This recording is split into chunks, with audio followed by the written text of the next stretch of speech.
We don't show prep. So, so he had no idea. I just barely make it in. I'm sure you can tell, but we don't show. I mean, let's put the cards down on the table here.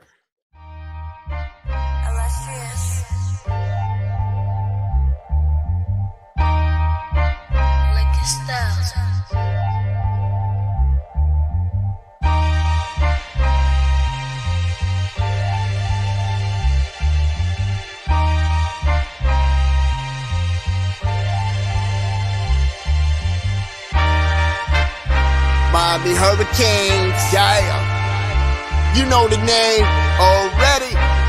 It's Mercy, ha ha. It's a 6-Rig Kane show. Can't forget the name, yo.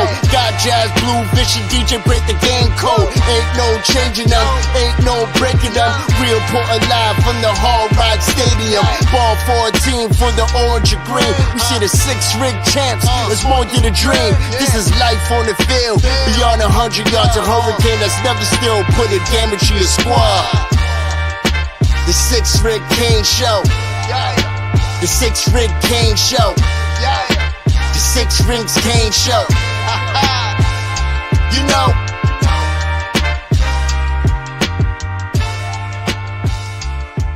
What's wrong with us? Seriously.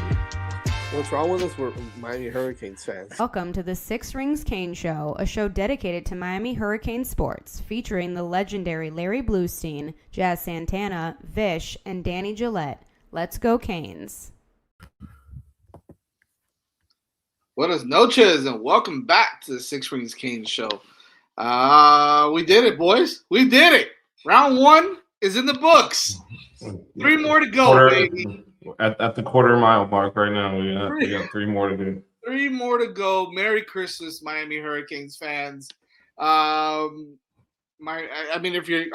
you've been living under a rock for the last couple of days, the Miami Hurricanes went to hostile territory over at Kyle Field in College Station, and honestly, I know the score doesn't show too much, but beat up on the Texas A&M Aggies, and we'll obviously get into it a little bit. We'll recap the game, and we'll look forward to, as if you saw it on X already, we'll look forward to vengeance, because vengeance is coming, and it's gonna be sweet, sweet, sweet vengeance. We'll get into that as Miami heads to the quarterfinals in the Cotton Bowl to face arch nemesis, the Ohio State Buckeyes. So we'll get into that. Also, we are blueless today, as he's actually in Dallas.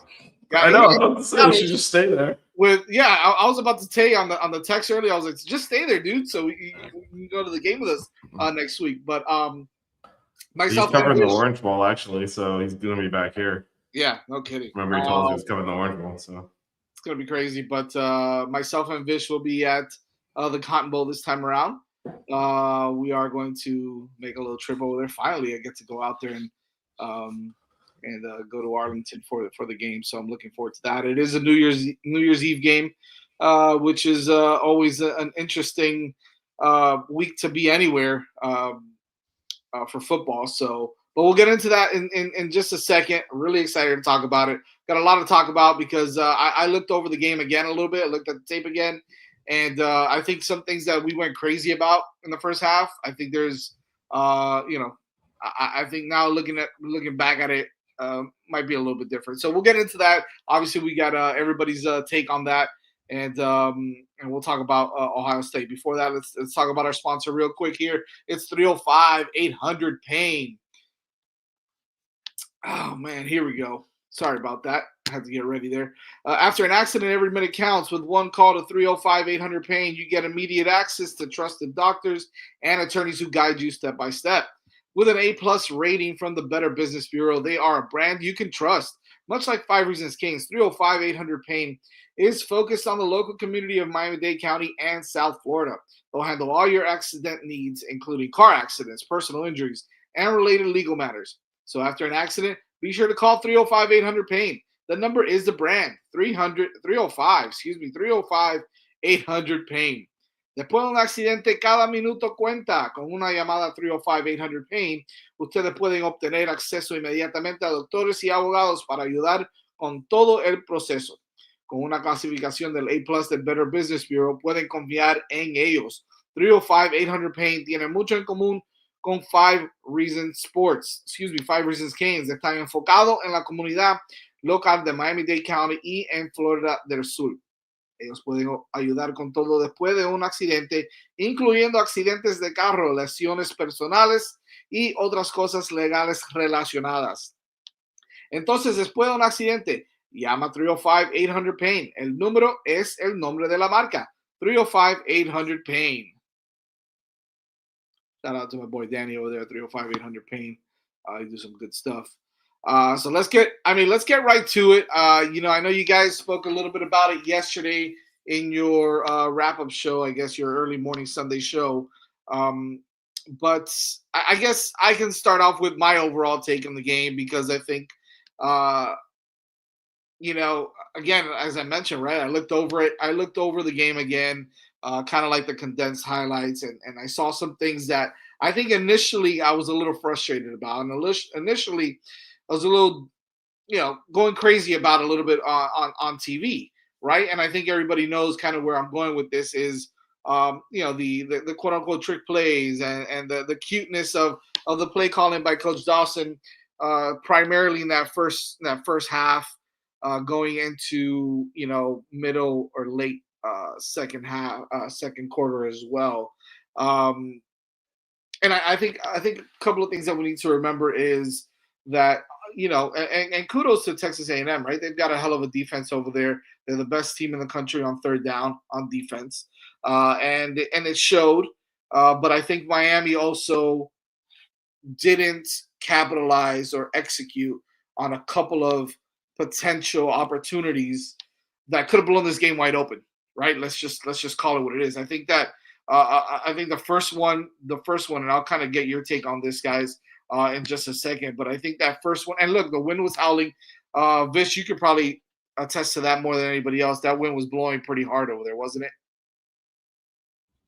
It was not just blowing hard; it was just changing directions constantly, so you couldn't really adjust to it. You saw that on 2 of Carter Davis's misses pretty explicitly. The middle miss, he just shanked it. He pushed it way to the right. Yeah. The first one, I mean, you could see it heading right down, then the wind just took it and he took a right turn. Unbelievable. So the last one he missed, he kicked it right up the upright, and the wind died when the ball was in midair and it didn't move. And it was changeable, so it made it really hard to really do anything when passing as well. Because I mean, I know he's not a great quarterback, but Marcel Reed, that first interception he threw, we were sitting in the end zone. You could see the ball. He was trying to lead. He missed the throw anyway because he overthrew it.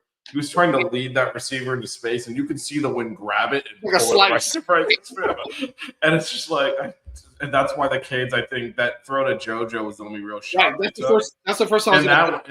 And that one, when he released it, it looked like he was going to drop it in the breadbasket, and the wind just carried it. It ended up like 5 yards overthrown, and I think. Because I mean, Dawson said he didn't. He threw it with some air, and that was the problem. The more air you put under it, the worse the wind defense. And I know Dawson said in today's presser that he didn't adjust the play calling. I think he did. I think he's like, we can't throw it on the field like that because you don't know where the ball's going to go. He definitely adjusted it, and I'll definitely get into that in a second. And he adjusted it, and this is why it shows how good I think of an offensive coordinator he is. I know a lot of people were frustrated again with the trick play, and let's be honest, right? I wouldn't have changed. Going back and looking at it again and thinking about what he's been doing the last 4 or 5 games, this is what he's been doing. He calls these little trick plays, these end arounds, these stuff like this, and they're working and they're executing it properly.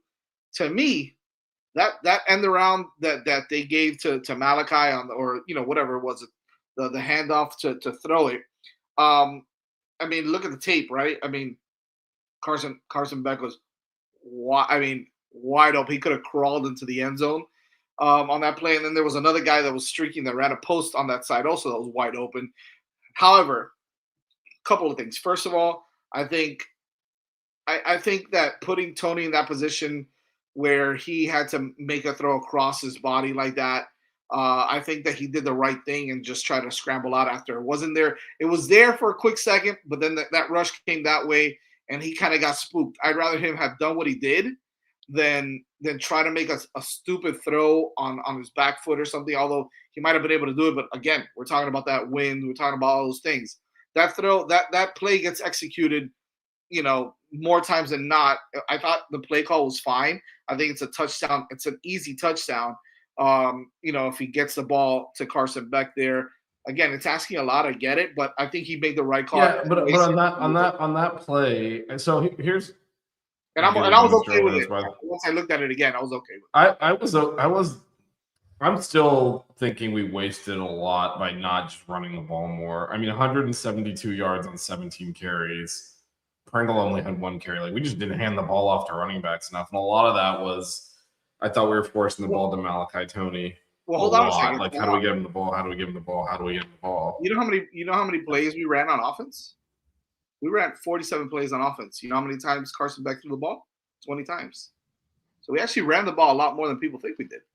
It just looked a little different because sort of. We did a bunch of reverses and trick plays, so that was some of the run. I'm talking about 18 handoffs to running backs, because one was a handoff to Lofton, a bunch was wildcat with Malachi Tony. Right. We ran our reverse with Marion.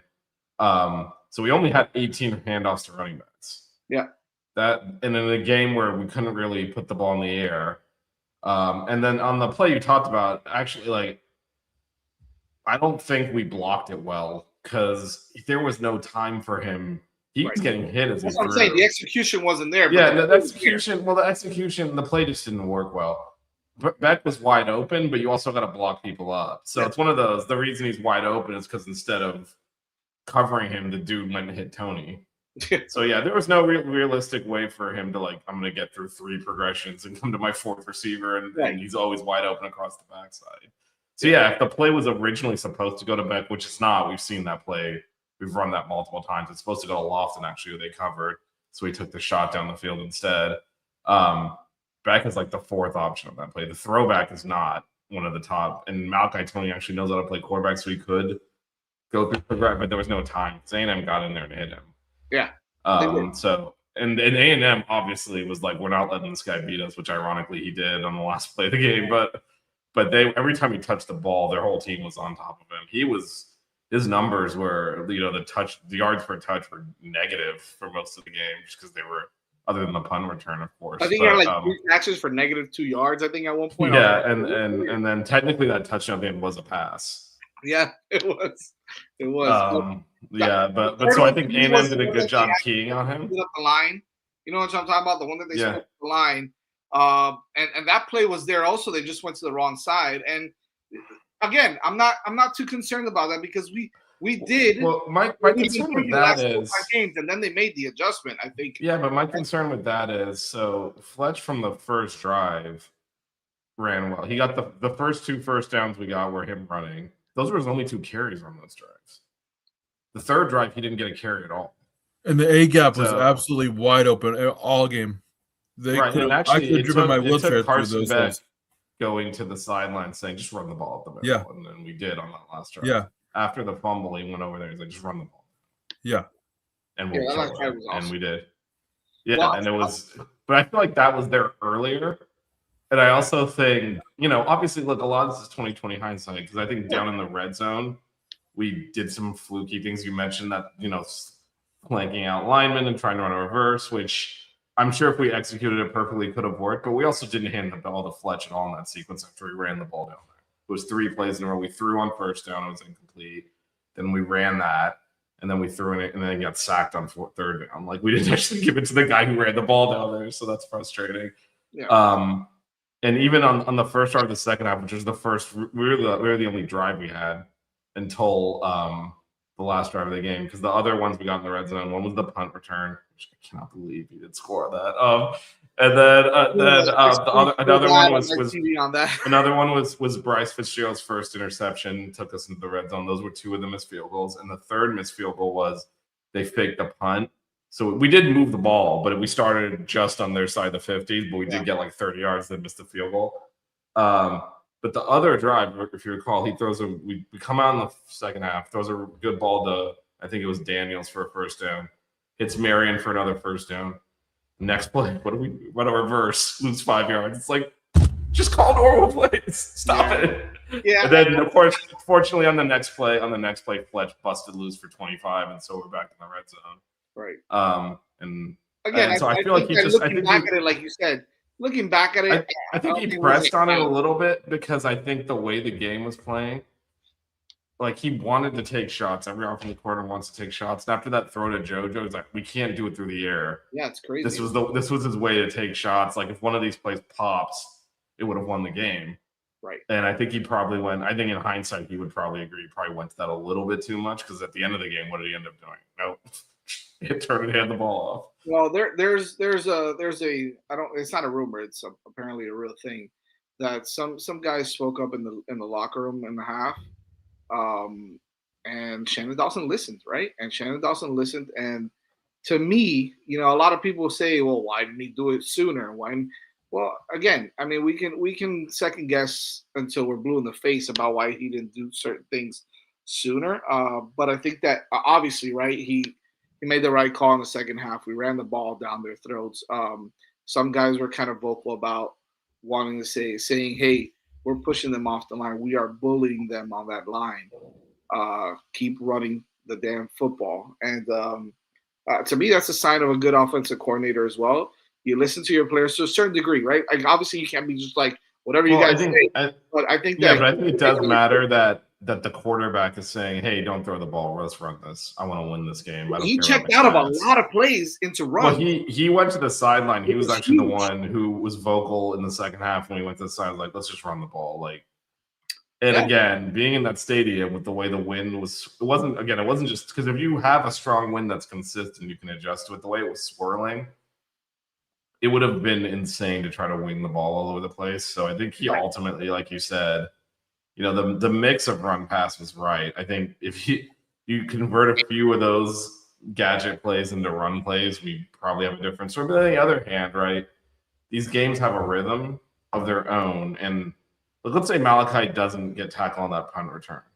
Yeah. The game probably opens up a lot more than it did. And there's more scoring on both sides, and you just have a different game. Right.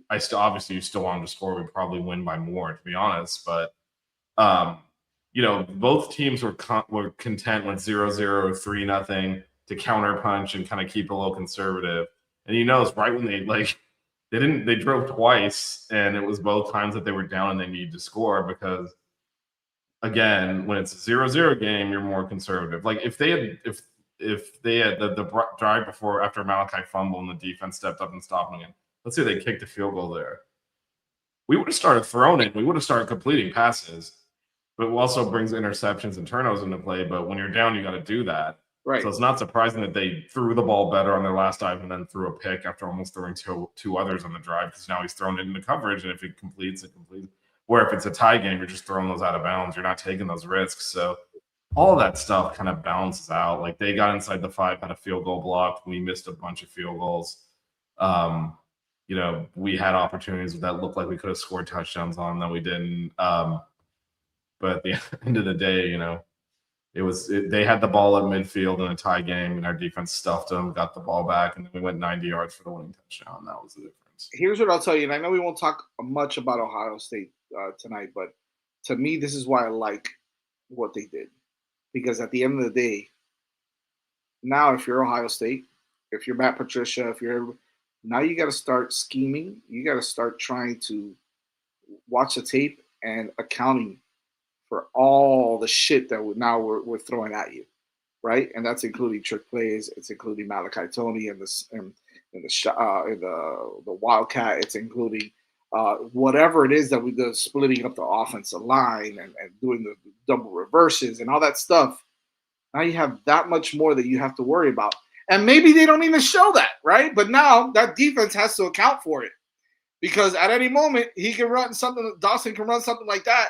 And now you're screwed if you're not accounting for it, if you're not ready for it. So I think that being as that you're going to play potentially the best defense. Well, it's rated right now the best defense in the country, which, by the way, I think we match up better with them than even with Texas A&M. But we'll talk about that next week. I think that this is why I like the fact that they put all that out there because eventually you might have to do something. You might not have to. You might be able to play bully ball again and run it down their throats, right? Like there's so many different things that now you have to account for. and this is why I like that he didn't go away from it. He went away from it eventually, but he didn't go away from it too early because now it's on there. It's on tape, and now you got to account for it. Like, who the hell is going to play Malachi Tony on scout team? Who's going to do this? Who's going to do that? There's a lot of shit that goes into it. And DJ, you know, because you prep for games before, you've watched tape before, you have to. Because if you don't account for that stuff and they put it on you and they do it, then you're screwed, right? So that's why I like it. That's why I'm not too upset about it. It's his offense. That's what he runs anyways. He calls those plays. You can't go away from it now after 4 or 5 games of being successful and kicking everybody's ass with it. And I like the fact that Mario kind of said, I'm going to stay away from this. But then at some point, they went back to what they do best, and that's run it between the tackles with those big offensive linemen. So I mean, I was happy with the outcome of the game. I think 10-3, it is what it is. It was an ugly pitcher's duel, as we like to say. And I'll take it all day. I'll take a pitcher's duel all day, man. I'll take it. That defense was unbelievable. Give Corey Heatherman a 10-year contract worth $150 million if I could. All right, that's what he. I mean, by the way, and Vish, you were there, right? So I'm going to ask you this question right off the bat before I get to you, DJ. That atmosphere and that condition, I don't think that impacted the Canes at all as far as crowd noise and all that crap, right? No, not at all. They 4 penalties, 2 were delays a game. 1 was on purpose. The other one, Dawson said he got the play in late, and they decided not to use the last time out. Well, pre-snap penalty. That's huge. Yeah, one pre-snap penalty because David Blade jumps outside is consistent. Oh, right. Well, yeah, not enough. That has nothing to do with the crowd. He doesn't have to grandfather that one. Yeah, and then Armando on the last drive got the late hit. Other than that, there were no penalties. So there's no false starts from a unit that has false started quite a bit this year. So it was clean. The crowd didn't affect them at all. They were ready for it. And yeah, I didn't see any impact at all. Actually, there's no issues communicating, nothing. DJ, I'll go to you on this one first, man. What are your thoughts on Mark Fletcher in that running game? 17 carries, 172 yards. That's 10 yards a pop. 10.1 yards a pop. Had potentially his best game as a Miami Hurricane running the football, and against that defensive line, that defense period. Hell of a job on his behalf. What are your thoughts on Mark Fletcher's game? Mark Fletcher was absolutely fantastic. He ran with purpose. He ran with aggressiveness. He didn't hesitate when trying to go through the gaps. Like I said earlier, the A gap was wide open all game. He just saw a hole and he immediately went through it. And that type of decisiveness, and we've seen it before, obviously, is one of the best parts of his game. I think when he sees space, he just runs and tries to find the open field. And he found that on Saturday. And just not only the way he was able to break off big runs, but the way he was able to pace the game for Miami, keep the game in control for Miami on those offensive possessions, settle things down, in certain tense moments. And there's been times this season where teams have stacked the box and Miami's running game hasn't been effective, and that kind of derails the whole offense. Well, Saturday, that wasn't the case. For as much as we were worried about the running game over the course of the regular season, I mean, well, how much do we complain about? They run up the middle too much. They run up the middle. Yeah, they can run up the middle all day if that's what they do. And I know some people are kind of upset about the running back rotation. I mean, Fletcher obviously got the majority of the snaps, but when you have a running back that's playing that well and that's that hot and playing at a high level, you don't take the guy out. You just let him keep running. And Miami did that to their credit, and it paid off big. This was as we just mentioned. Now this was, for all intents and purposes, this was a Mark Fletcher game, right? This wasn't a Gerard Pringle game. This wasn't a Hellcat game, or I know we don't use him much, but still, this was there's questions about why Marty Brown didn't get any playing time. I don't know what the reason was, or maybe something to it, but I don't know. But I will tell you this, and you from a field view, right? And just the overall way the flow of the game was and how effective we were running. in between the tackles and how powerful we were being. This was definitely a Mark Fletcher game. Would you agree? Yeah, for sure. And I think it's important to note that since Pringle emerged, because I think before, Lyle was getting carries and there was all this stuff going on. Since Pringle emerged, it has been these two guys, Fletcher and Pringle, are pretty clearly at this point. We'll see. Hellcat's still young and hasn't really gotten much of an opportunity, but those two are clearly better than the rest of the running back room. And it has been. And he's coming back next year.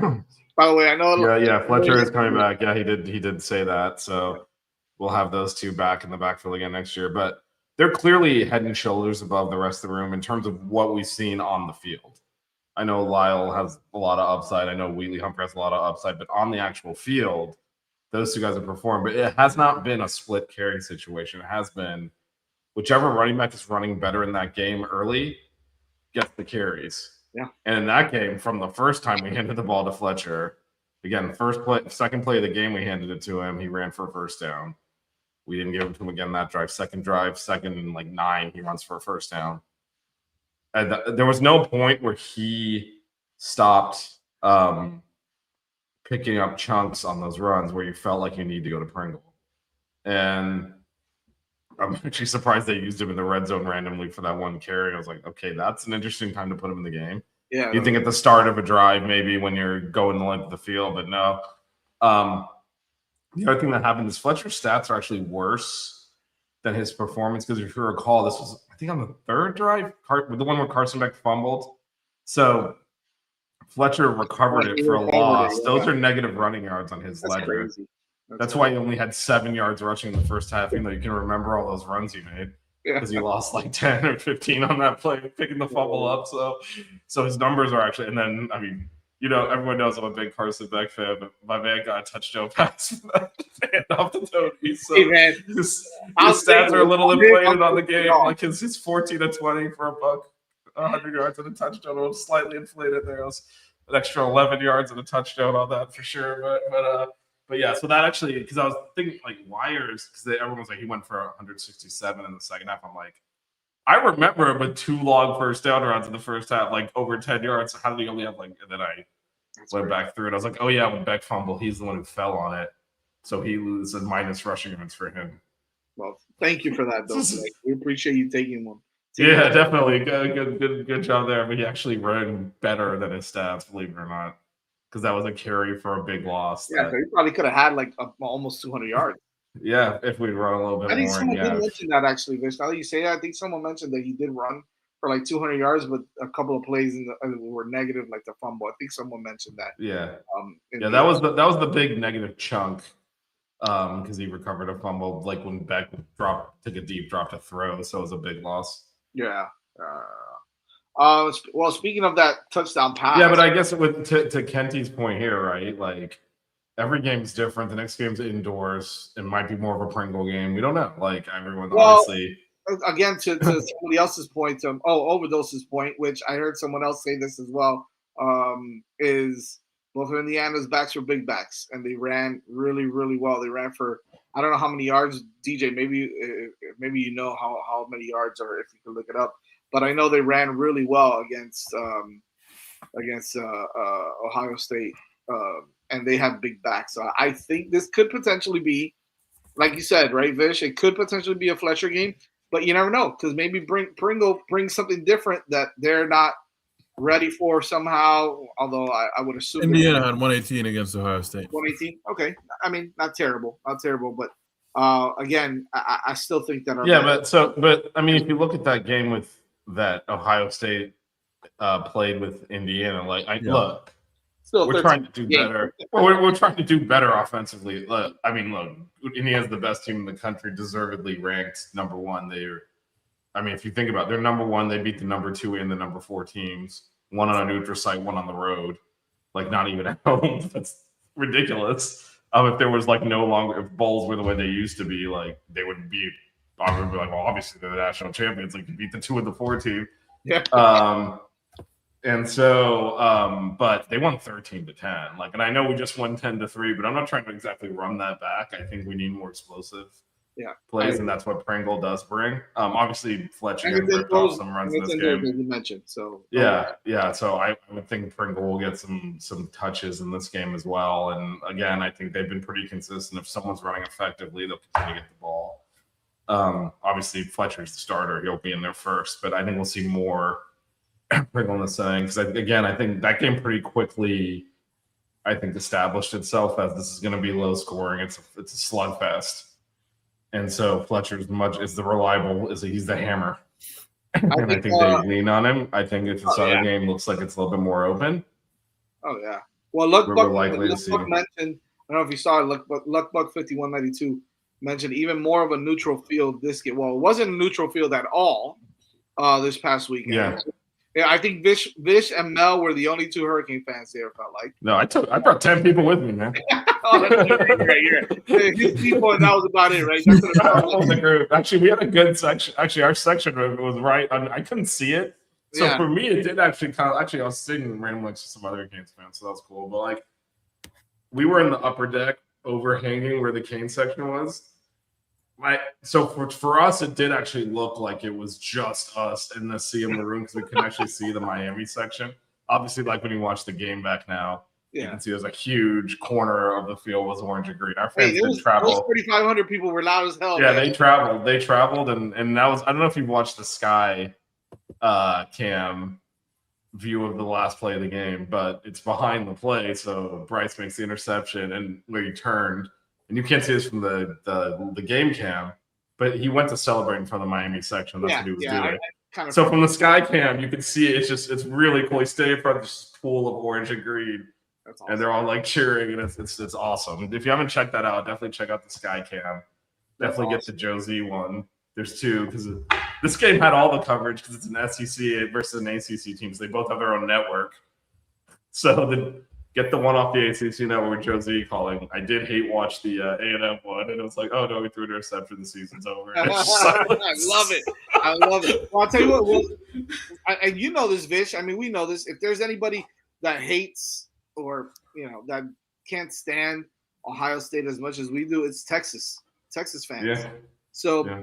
I don't know how much of a neutral field it is because I think that down there. Well, yeah, no, the locals would rather us win. Well, no one likes Ohio State fans, so there's that. Neutrals will naturally gravitate towards cheering for us in this game. So I don't know how many neutral fans are going to be in the stadium, but yeah, it's going to be interesting. It's going to be interesting to say the least. Honestly, I get this. I would love to just push them around and bully them. No. 3 more wins. That's my focus. I don't care about that. Go with how the game is being played. Shout out to Overdose. Shout out to if we win by 1 point or by 100. Just me. I don't care. You go with how the game is being played, and yeah. I mean, you go with how the game is being played, and you adjust accordingly. And I get people want to take deep shots and score a bunch of points, but just go with the rhythm of the game. And I thought Miami did that really well on Saturday against the Aggies. They didn't really try to force too much, especially once they figured out the wind and how bad it was. They adjusted and they played the game accordingly, and they need to do that against Ohio State next week too. I definitely want to address Luck's just real quick on that. I do think that the media that covered the game did a good job of because everyone's asking, was the wind really that bad? So I think they did a good job pointing out there's a reason some of this is happening. I thought they did too. So I think that was important context. Like if you weren't there, you didn't realize because it looked normal unless they showed the goalpost. You see, they're like, I saw the goalpost. The ball kept falling off the tee. So so here's the thing, right? I wore the hat I wear to most games. It's my lucky hat. First thing I had to do was take it off and tighten it a lot more and put it back. I thought, this thing's gonna go. Wow. You can't lose the lucky hat now. No, it's definitely lucky now. But I was I had to tighten it up significantly and shove it back on my head. It was squeeze up. Crazy. Just it's gonna go. That's crazy. Well, I do want to address really quick before one more thing before we get to defense. But what Luck said about rubbing their hands, the committee's rubbing their hands, saying that like Birdman saying we got it right. I don't think so, man. Did you see the other two games? I don't think they got it Yeah, right. but they don't have a choice though. What were they supposed to do? Those are automatics. No, yeah, I know, I get it, but I think that it's going to change after this year because that's just but that's not the committee choosing, right? Like they have to put those teams in. So like, the choice they had was Notre Dame, Alabama, or Miami, and the two teams they picked won. Right. I think that they got it right with respect to the 8 and 9 and 7 and 10 for sure. I think but that's the only thing they could choose. That they unfortunately their hands were tied. They didn't want to put James Madison. No, they didn't. They wanted no. I mean, they scored 34 points. I know it's garbage time, but still. I mean, and you're absolutely right. It's gotta change because like. I mean, Oregon more so than Mississippi. Oregon treated that like when we do when we're playing buffoon. We'll blow them on the first half. No, they had all their backups. Playoff game in the third quarter, they got all their backups in. It was kind of sad for JMU. And it's like, that is not what you want in a playoff game, right? It's like giving your little brother the unplugged video game controller and saying, "Here you go." Yeah. Imagine having such a big mismatch in a playoff game because like last year there were blowouts too, right? But it wasn't like this the point where because we all know the difference, right? We know the difference when we're playing a team like how Mario approaches games. You're playing a team you know is clearly inferior. You know, going into the game, we're gonna get a lot of guys some snaps this week, all that stuff. Yeah. The ability to do that in a playoff game, which they did have that, and they did it, and fair play to them. But from a structural playoff standpoint, you've got to avoid situations where a team is capable of doing that. And yeah, JMU did not belong in that. But again, that's the system. It's kind of the ACC's fault for not having a proper tiebreaker because the Canes would have won the ACC. But yeah, because there's a difference, right? The reason Mississippi didn't take their foot off the gas is Tulane's actually a solid football team. JMU is they're not good, and so that was the biggest difference. They actually played a good game. They just weren't. They just weren't. Yeah, I mean that was their best they could have possibly done. Tulane could have actually played a lot better. They didn't play their best game, but both those teams, like Tulane's coach, had already taken the Florida job. It's a weird situation these schools are put in. But Mississippi knew they had to actually play. Like Mississippi coming into that game, Oregon, after they broke the film, I'm sure we can get everyone some snaps. Yeah, and they did. That's what they did. They blew them out immediately, and then they put all the backups in because they didn't want anyone to get hurt. Yeah, because they got the orange coming up, and that's not what you want to play the system. But to Parrish's point, both the two choices they made, those teams won. Right. And when Oklahoma was up 17-0, I think the committee was kind of like, we're going to get a lot of for this. If they get blown out like Georgia Part 2 and we put them in, because they did have the option of drop saying, look, we don't like to heavily punish teams for losing conference championship game. However, they lost so badly, they kind of proved they're not a playoff team. They left them in. So when they made that comeback and won, that did kind of bail the committee out a little bit because they had lost that game because that looked like it was heading to the same way. It was 17-0. Alabama converted that key fourth down. That was crazy. Yeah. Or Oklahoma was going to take that short field and go and score again. It's 24-0. It's like, I mean, if Oklahoma had finished that off and blown them out, I think the committee would have had a lot of explaining to do because they literally same thing happened to Alabama in the last game. Yeah. The Miami one, it's kind of, I know Notre Dame fans are complaining about it. It's a no-brainer. They played, we won. So that wasn't really a decision. I think for most logical people, the only ones that think it was a Notre Dame fan. Shocker. They're the ones that think oh yeah, there was really a decision to make between the two teams that played each other and one of them won.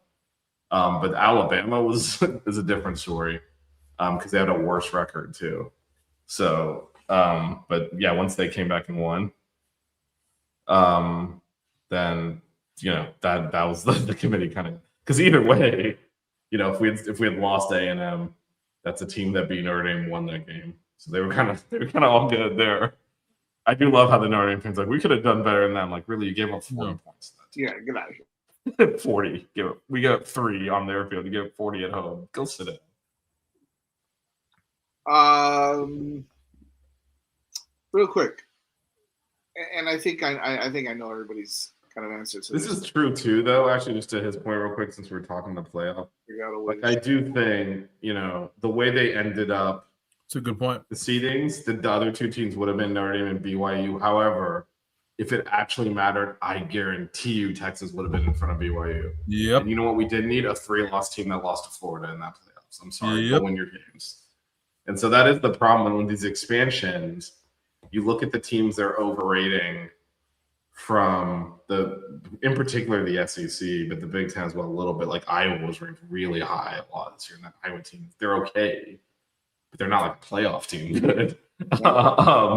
And you look at who's going to benefit if they throw out the G5s and they start. It's going to just be the SEC and the Big Ten getting in their mediocre teams. Right. It's not like another. It's not like BYU getting in would have been nice, but I have a feeling that if the rankings would have looked different if it mattered, because the committee boxed themselves and they're trying to do some weird thing where they didn't drop Bama, but they only dropped BYU 1 spot because they didn't want to like drop BYU 3 spots and then. But I think if it actually mattered, Texas would have ended up in front of BYU. Probably even mattered, Bill. Which this is why you need automatic, not just the conference champions. It should be like the top 3 from certain conferences, so that they can't do that. And let the conferences figure out how you determine that. Versus what they have now, where we can get 7 teams in. Like you don't need the 7th SEC team. Trust me. If you couldn't finish top 7, you don't need to be in. Yeah, I think that poses another question, like how will teams react to their own conferences if conferences are making decisions of who gets in? Then you might have an issue there. I mean, the only ones that really can't talk is Notre Dame. Like join a conference too, they're shut up, right? Like I don't want to hear it. Well, exactly. Those are conference champions. You're not one because you refused to play one. So deal with the fallout. Well, unfortunately, they signed that MOU. But anyways, that's USC dropped them because of that. So yeah, there you go. Yeah. Let's just get right down to it. I think you know what I want to. Everybody gives a different answer on this. Your defensive MVP. I'll go low hanging fruit. And I'll say Ruben Bain. I got it. Low hanging fruit, Ruben Bain. After all the shit that that offensive line was talking, especially Trey Zune, about Ruben Bain, he kind of showed them who's boss there. 3 sacks, blocked a field goal. Had I think 2 TFLs as well, if I'm not mistaken, and he was wreaking havoc all over the place. That's my defensive MVP. I don't think I need to say anything else. He felt disrespected, and he showed him who's the boss. They showed him who's the best in the country, and that's Ruben Bain.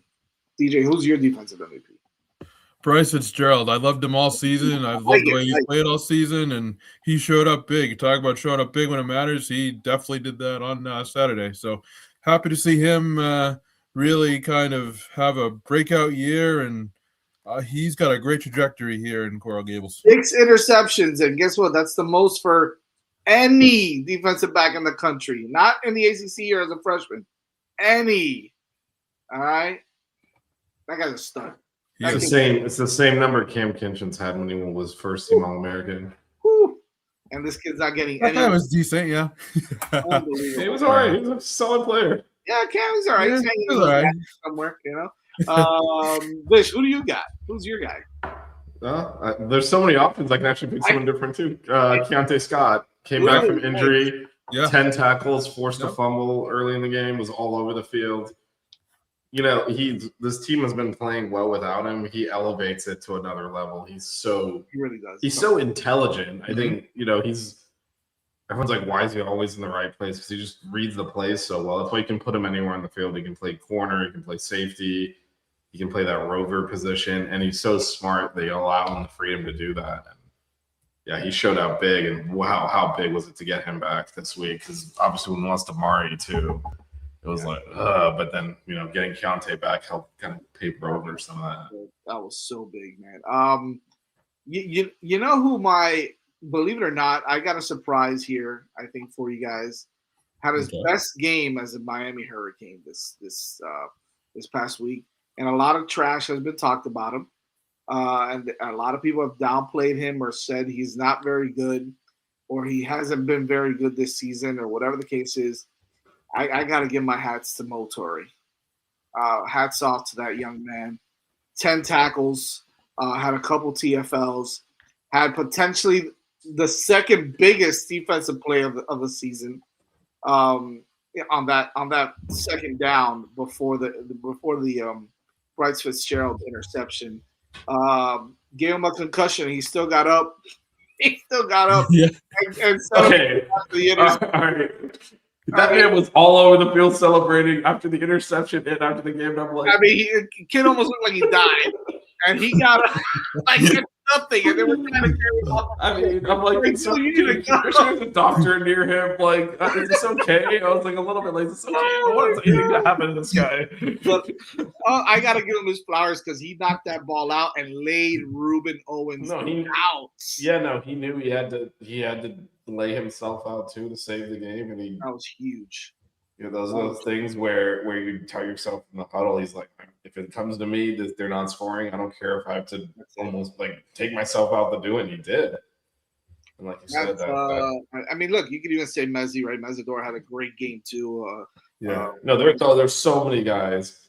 Justin Scott had. Yeah, there you go. You know who played? I should have looked at the participation report. It felt like Chase Smith played a lot in this game, and he was really good. And actually, on that last interception, if you'll notice, he had one of the reasons the ball floated, and he did get floated, and then you saw the wind take it and started to flutter, and Bryce picked it off. But it's because Chase was underneath, and the ball just went over his hand. Oh wow, I didn't see that. Perfectly played that defense. That's great. He played the defense perfectly, and he had to. Again, anytime the ball went basically above waist high, the wind took it. So by him, he's kind of sat in the passing lane. That's why he did to try and float it over the top. And I think that's what happened to that pass that Beck made to CJ Daniels also on that third down, right? Where he got like 16 yards on it. It was such a weird pass, like behind him, and he fell down. Like I don't know what the hell. Yeah. No, if anything with the ball, like again, it would just the wind would. It was like a knuckleball on every pass. But yeah, if you watch that back, Chase Smith was sitting under the on the underneath coverage and blocked up the passing lane, so he had to try and like float it over the top of him, and it just went over his fingertips, and then right behind him, Bryce Fitzgerald picked it. He was awesome, and I don't recall him getting that. I feel again, I should look at the participation report, but it felt like he and Wes were in there most of it, and then obviously Torrey as well. But Popo had a really good game too. Popo played, but I thought Chase played a lot more than I'd seen in recent games, and he was had a big impact. I think he did. I mean, we talked about it already, basically. But what do you think was the key? You know, to really and we talked about this actually, Vish and DJ. We talked about this last week, right? Mm-hmm. What the key was to stopping that offense, and it was containing Marcel Reed inside the pocket, right? You saw how in the first half. There were some gaps that we hit, and he took the opposite gap, and he slashed us, right? West missed a tackle, I think, early on one of those runs, right? He was able to get a couple of first downs with his legs. And then you saw Miami kind of settle in and figure out a way to keep him in that pocket for that first interception to Fitzgerald. He obviously made an errant throw. I know the wind took it a little bit, but he made an errant throw. You saw him not be able to scramble out of the pocket enough. I think we sacked him. How many times, Fish? 7 times, I think. We had 7 sacks. 7 times. I think they were sacked 10 times all year or something ridiculous. Like, it was it was a performance for the ages. And the other thing I think, and this is where I think Heatherman realized earlier than Dawson did, that we could just win up front. Because earlier he was sending those blitzes, and Reed, he's very good at avoiding. So one play he kind of slipped out of Torrey's tackle and scrambled for a big gain. The first drive of the game, we had West in the hole, and West kind of slipped, and he got a first down. So I think after that, when Heatherman realized, hey, we can just beat them up front, I don't need to send these blitzers. He's able to leave them as spies or leave them back a little bit, and that's why you saw several times Reed drop back, no one open, tries to step up and has to stop, and he gets sacked because the linebacker's coming up at that point, and there's nowhere to actually run. So I thought it was quick, and it was a great adjustment. It was quickly done once he realized, hey, I don't have to blitz to get pressure. Yeah, we're whipping their ass up front. And Keontae had 2 sacks, right? Keontae had 2 sacks. Yeah, on one of them was the fumble. That counts as a sack when you strip the quarterback. The strip sack or whatever. And that was actually that was an interesting play because that was a planned rollout by them. And since the ball rolled, I don't know that was a blitz by Keontae. I gotta look back at the play, but he did end up blitzing because there was no one on his side of the field because everything rolled the other way. So again, he's very smart. Read the play and just went at the quarterback. He's unbelievable. and so he mentions the other one that hit to Casey. On the punt. That was probably that might be secretly like behind the scenes low key play of the game because that took Casey Concepcion basically out of that game. He was dazed. He didn't know what the hell hit him there. He stayed in the game, but you know what he didn't do? He didn't return a punt after that. They put Bussy back there after that, so that I think he either didn't want to or they I mean, he obviously should have fair caught the ball, so maybe they didn't trust his judgment. Again, with the way the wind was blowing, maybe they didn't trust his judgment because I think he fumbled one earlier too. So I called him up one that they recovered.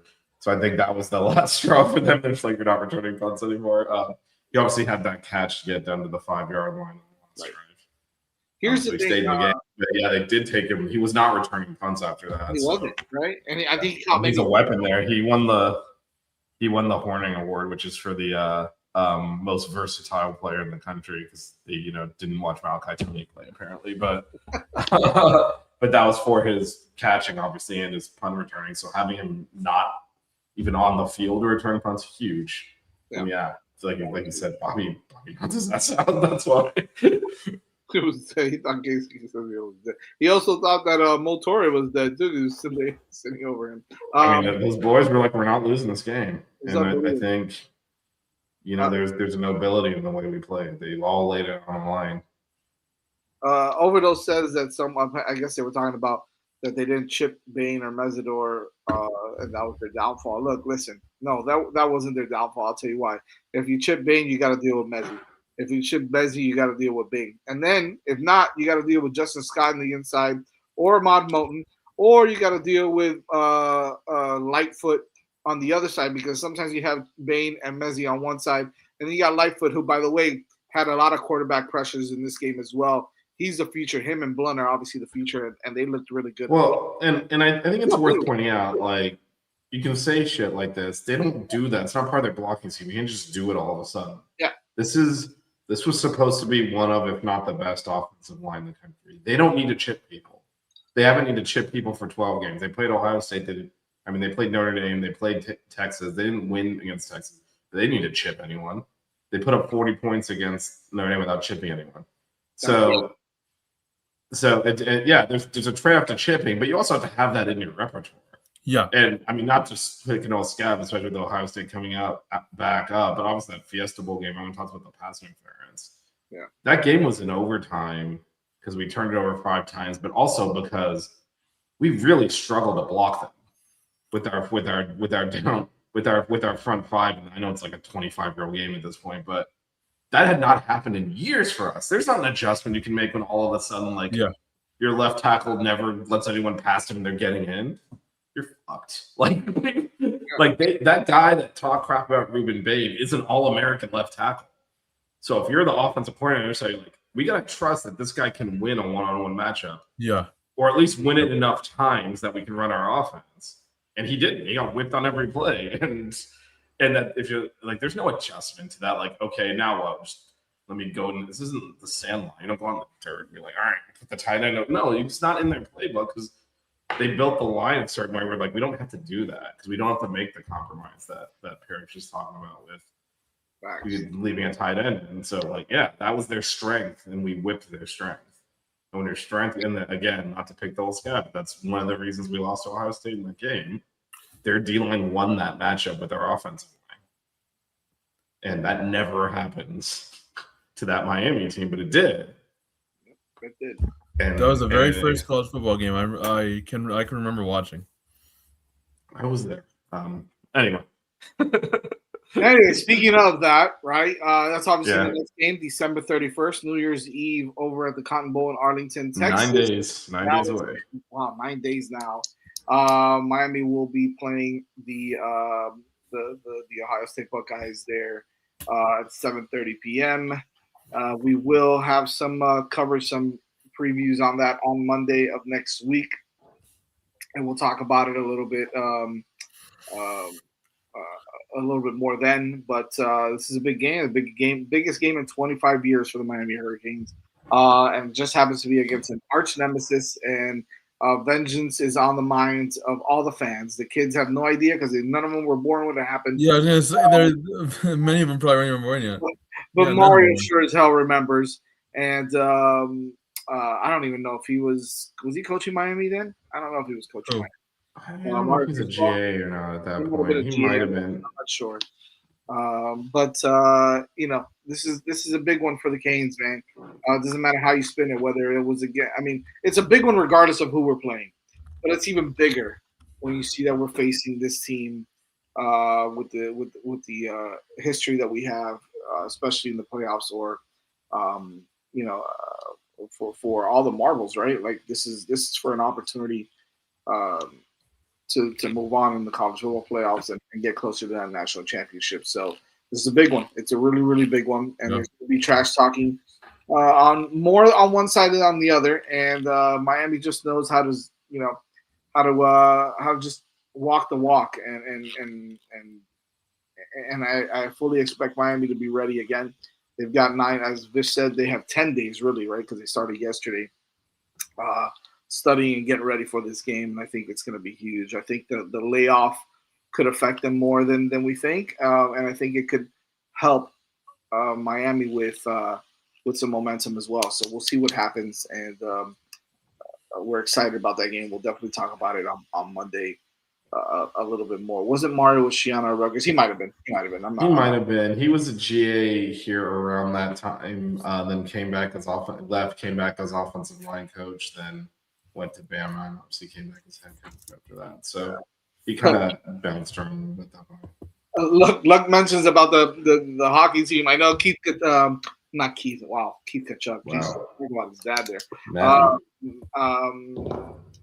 Mr. Kachuk also mentioned that he wants to have the University of Miami have a real hockey team, not an intramural. Well, so they're currently they do have a D3 hockey team right now. Oh, it's D3 now. Okay, so yeah, they won the championship a few years ago, but it'll be hard. They definitely right now they play at some random ice rink out in Kendall. Yeah. In the ice arena, baby. Come on now. Yeah. I don't think you can host a D1 if that's what we're talking about. When we're talking about a D1 program. Also, no one in the ACC plays hockey. They'll have to play at Amaranth, right? But I don't think you can do that either. You can't have the team playing all the way up in Broward like that. So there's nowhere to really play. Obviously, the WAD is not set up for this type of thing. You can't make it into an ice rink. So I think why not? I think they can do it. They construct. Those are intentionally constructed stadiums. So they have an ice, and you can't just freeze over cement. No, there's got to be a way. They'll figure it out. Those guys are smarter than me, that's for sure. But they won't figure it out because there's nowhere to put it, and there's nowhere for them to play. Because you got to score it too. Yeah, that makes sense. Sense. No, it's everything. It's everything. It's everything. It's everything. He's not like they can just pour water and then they get it really cold and freeze it overnight. It doesn't happen. I mean, it's not just that. It's the whole thing, right? It's the. I mean, there's generally 4 basketball games there a week too. So when would we? So no one in the ACC plays hockey. There are significant logistical barriers that I would say are probably never happening. It's as realistic as John Ruiz's on-campus stadium. So I'll put it that way. Oh my God! Somebody just sent me a. Did you see this on X about the Warren Sapp that he tweeted out? Asked my University of Miami department for tickets, and the reply was, "Good afternoon for Dallas upper corner 200 and end zones are 150 before fees. Please let me know what you need." Better seats. Yeah, bro. I don't know. I'm no, but here's a Colorado the thing, Klingon. Right? I mean, no. This is the thing. He's a coach of another P4 school. He's a coach at he can't be on our sideline. You can't have Colorado assistant coaches on our sideline. Sorry. So he's got to go sit in the stands. He last minute asked for tickets. The players' families, all that crap has been allocated. This is what's left. Yeah. Remember, we put in those ticket requests. What are you gonna do? Steal your tickets and give it to him? That's what was left. He asked now. He waited for us to win a game and then ask. Because Jazz and I know because we went through this process, right? Right. So they had us request tickets for the whole play. If you wanted to go to a game, You had to request it like a week and a half, 2 weeks ago, Right. before the playoffs. Right when they announced it, so this is the deadline. Pick all 4 games, whatever you want, based on like if you're an alumni, you get a certain amount. If you're season ticket holder, we did all that. They allocate them for the whole playoffs, and like if the Canes win and they're actually in that game, we'll then charge you for them and give you the tickets. Otherwise, it's just canceled and it's over. Right. So like if the Canes have lost, these tickets just never get issued to us. We don't pay for them. So he's coming in now after all those tickets have been given out and saying, "Give me some tickets." Yep. So they said, "This is what we have left," which is open. Like I could have bought more tickets today if I wanted to. Right? Those are the seats that I have access to, as well. Everyone does. Like this is what's left. So he's asking them to throw people out of their seats to put him somewhere. Basically. Because the players' families and coaches' families and all that have their seats. And then by donation level, they assign you seats or whatever. But all those requests were done and issued. He didn't do any of that stuff. Well, and he's happily joining. And normally for former players, Yeah. obviously Hall of Famers like that, they'll give you a sideline pass. Like I know Mike Yeah, Lerman gets all the attention, but Andre Johnson, Edrin James were there as well. But you can't have the Colorado coach on the sideline. No. So he can't be on the sideline. Yeah. You made your bed, So now tough. you have to sleep in it. It's not even making it the bed. Like he's a little coach at a P4. Good for him. Yeah. He's a coach at a P4 school, but that means you can't stand on our sideline like during games. Like, sorry. What if we run into them in the playoffs next year and he like picks shit up and like Yeah. Exactly. I mean, not that I think Coloro's necessarily going to make. I have a better they're in chance the of Big getting 12. robotic legs, Vish, than Colorado making the playoffs. Yeah, I think BJ. But they're in the Big 12. I mean, it's not like he's coaching at like an FCS or something. Yeah. They're a Big 12 team. They were in the playoff race all of last year. Yeah, they were. Like it's not. I mean, like I said, I don't expect them to really compete for Big 12 championships, but yeah, they're theoretically in the P4 with us. You can't. Yeah. Good for him that he's got that job, but that means he should not be on our sideline. I agree. All right, before we get out of here, real quick, just some quick nugs, I guess, little tiny nuggets, not big. Yeah, and I know you. I think you already kind of responded to this question about Byron Brown. Canes are not interested. Yeah, you saw me go like this, right? Yeah. I think that's what that was. Yeah, for. no, I don't. Jazz answered that question. Yeah, I don't think Miami's on him. I think he's probably going to Auburn, right? With Golish? Yeah, something like that, or maybe Georgia Tech. Who knows? But he's not. He'd be a killer in that Georgia Tech offense. Yeah, I would. I don't think that he fits our system because there's certain throws that he has a hard time with. He's a good quarterback. Don't get me wrong. I think he's a very good quarterback. He's very talented. But I'm not sure. You know, precision passing is one of the big deals in our offense, and I just don't know if he's as precise a passer with regards to certain routes and stuff like that. But nonetheless, I think he'll do great at in another program or another system. But I will say just real quick before even talk about the transfer portal stuff, what does a playoff victory mean for our recruiting going forward? Look, I think right now I would say that Miami is. I don't think that victory really is going to play a huge role in whether or not it's a bad class or not. It's not going to be a bad class. Number one. Number two, I think that Miami's already on the big scene, on the big stage. They're playing with the big boys when it comes to recruiting right now. They've got money, they've got resources, and obviously they've got two 10-win seasons already back to back. If they get another one, they might be. I mean, they're starting to get the same treatment that the Alabamas and the LSUs are getting, and Georgias of the world. That's the type of treatment they're getting, right? I'm sure some of you are in the know with recruiting and saw Steve Wiltfong post today. He threw out a Fong bomb, what he calls that. Mark Matthews, he has Mark Matthews committed in Miami. That's the number one offensive tackle in next year's class. So good. All right, so we're talking about two classes in a row now that you get the number 2 player in the country in Mark Matthews. This year you have the number 1 player in the country in Jackson Campbell, depending on what ranking system you look at. But he was a Gatorade player of the Gatorade player of the year for the country. Then you got Mark Matthews, who's the number 1 offensive tackle in next year's class, wanted to come to Miami and play and compete as well. Recruits aren't scared to come here and play and compete anymore. And they're not scared to come here at all because they see what we're doing, right? They see what we're putting out there on the field. And when you see that, when you have those type of things, the best players want to come play. And for all of you that say, why would they want to come here after all the having now Cantwell and having the type of offensive lineman that you have, these big boys, how is he going to play? Brother, that don't mean anything, right? They're going to come out here and they're going to try to take someone else's spot. And that's what you want. You want competition. And then the other guys that don't succeed either transfer out or they wait their turn, right? And that's what happens at Alabama and Georgia and LSU and all these big-time programs that are competing for national titles on a constant basis. That's what you get. That's what we did 25 years ago. I know things have changed, but things are staying the same as well.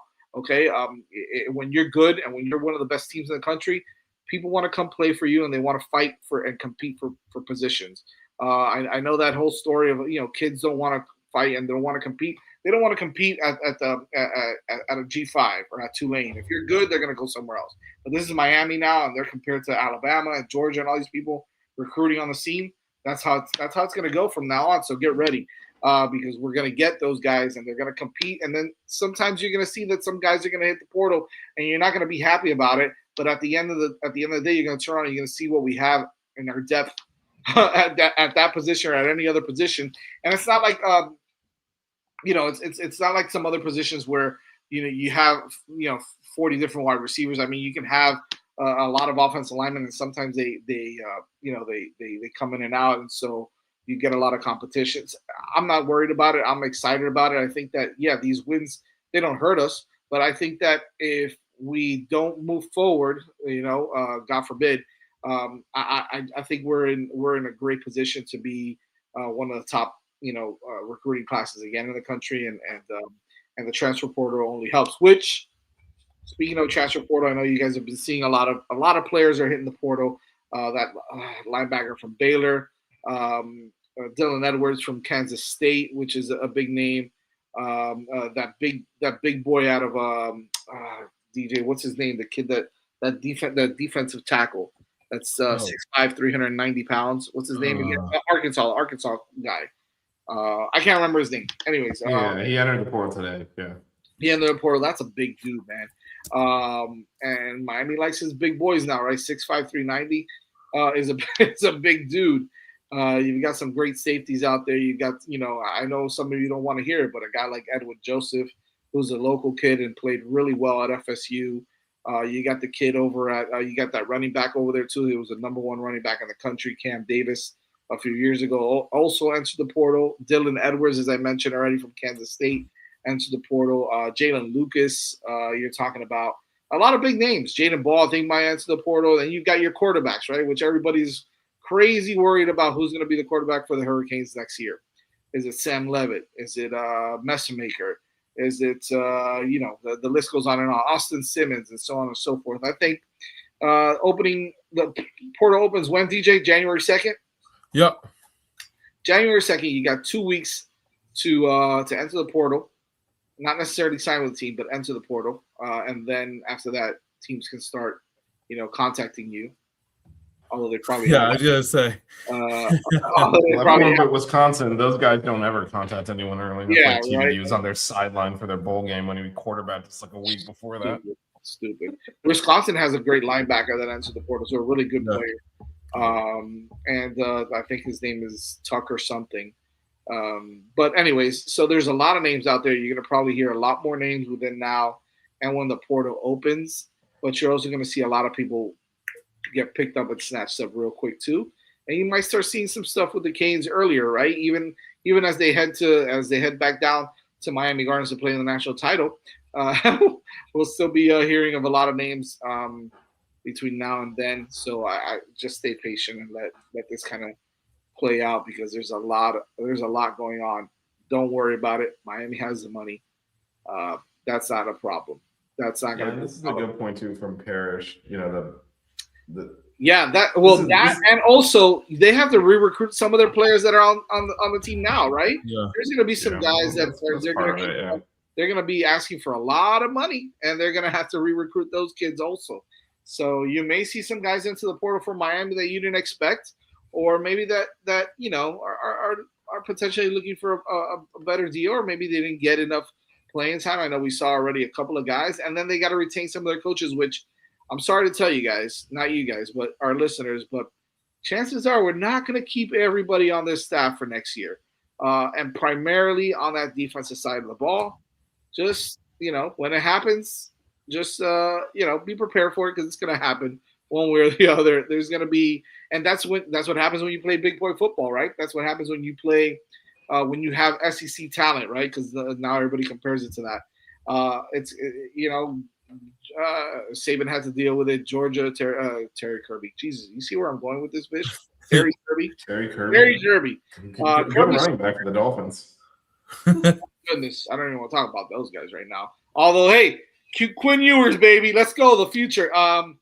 Yeah, you're gonna have to deal with this, right? Every single year, some guy may lead to the NFL, some may lead to become a coordinator or a head coach at another school, and you're gonna have to continue to bring in top high-level coaches, and you gotta trust Mario to bring in the best guys to continue to coach these guys. So.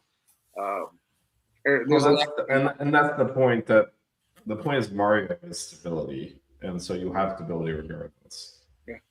He is not only obviously the program's on the up and it's continuing to expand and move forward, so that's always the easiest to recruit at when it hasn't reached the top yet, but it's on its way there, and it's much harder to stay at the top than to on that ride up. Everything's positive now, but he is just always the same. He was the same when we were in the middle of Tennessee State as he is now, and it's very clear that he'll be here as long as he wants to be. Yep. Having that level of stability, it makes it so much easier to recruit and so much easier to attract people because that man's going to be there, and I know exactly what I'm getting every day of the year. Well, he said it right. He's going to be here until they don't need me anymore. Yeah, and that's and obviously there's not going to be any. I mean, this goes without saying, and it's a stupid thing to even say, but he's obviously not going to get fired or anything anytime soon. So no, because Ryan Day was a playoff loss away last year from potentially being fired. There's nothing. Mario's here. He's always consistent. He's the same all the time, and I know a lot of people don't necessarily like that, but it brings that stability to the program, which is the base where everything is building out of. Yep. So yeah, the assistant coaches have changed over multiple times, partially because he's not made the best hires all the time, but he's been the same. And if you go back and rewatch, his press conference from 4 years ago and that horrible season he had in his first year, again where he got blown out by Middle Tennessee State, Pitt killed us in the last game of the season when we didn't even show up, to now. He's the same guy. That matters a lot when you're going to high school kids and young men and you're saying, trust me, what I'm telling you is the truth and you can believe me. And you see someone that's always consistent and always straightforward, helps a ton. Just as an example, who the hell would trust Lane Kiffin? You see what I mean? I think underrated is how strong Mario is in terms of just laying a foundation and being stable. Helps a lot with everything we're doing. And it's going to help us win these next 3 games too. And it'll continue to help us in the future with recruiting as well. So just I love this stat. I love that. Keep it locked here. In other news, Wilson Contreras is now with the Boston Red Sox, DJ. So we got to talk about that offline. All right. We got something going at least. We got something. I'm happy. And Sonny Gray. I'm not gonna discount Sonny Gray. Sonny Gray too. That's right. So I'm not complaining. Anyways, I'm sorry. I digressed there for a second. I apologize for that. But before I let everybody go, in 2 days we'll all be celebrating with friends, families, loved ones.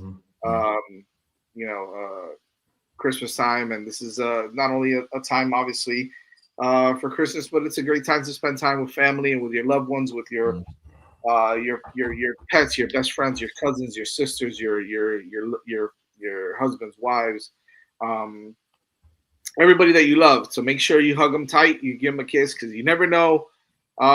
You want to be able to spend as much time with your loved ones as possible, not only in the holidays. This is a special time. Cherish it, and hopefully everybody enjoys and gets some nice presents, man. One way or the other. It's always nice, regardless of whether you got to open it or if the present is just being with everybody. So, Right. and we love everybody. Thank you guys for everybody that watches the show and that loves us as well. We appreciate it. We hope you have a happy holiday and Merry Christmas, Happy New Year, and of course we will be on. You guys won't be on Sunday, obviously, right? Because there's no game this weekend.